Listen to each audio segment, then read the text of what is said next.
ঘড়ির কাঁটায় তখন দুপুর 1:06। মাঝ আকাশে উড্ডয়ন করে বাংলাদেশ বিমান বাহিনীর একটি প্রশিক্ষণ বিমান। সঙ্গে সঙ্গে এটি বিধ্বস্ত হয়ে পড়ে ঢাকার উত্তরার মাইলস্টোন স্কুল অ্যান্ড কলেজের মাঠে। মুহূর্তেই আগুন জ্বলে যায়। চোখের সামনে ঘটা এই ভয়াবহ ঘটনার বর্ণনা দেন সেখানকার এক শিক্ষার্থী। 10ম শ্রেণীর ওই শিক্ষার্থী বলেন, আমাদের একটা পরীক্ষা ছিল। পরীক্ষা দিয়ে বের হয়ে দাঁড়িয়েছিলাম।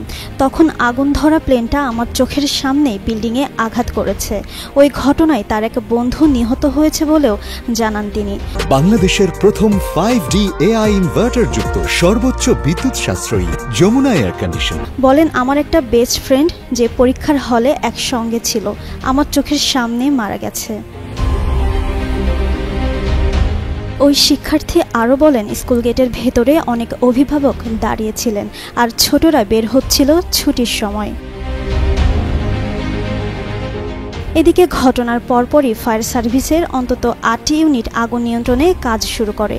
চারিদিকে ছড়িয়ে পড়ে আতঙ্ক, আহাজারি। জাতীয় বার্ন ইনস্টিটিউটে ভর্তি করা হয় অর্ধশতাধিক দগ্ধ শিক্ষার্থীকে। তাদের অনেকেই মৃত্যুর সঙ্গে পাঞ্জা লড়ছে। আইএসপিএস জানিয়েছে, বিধ্বস্ত হওয়া বিমানটি ছিল F-7 VJI মডেলের একটি প্রশিক্ষণ বিমান।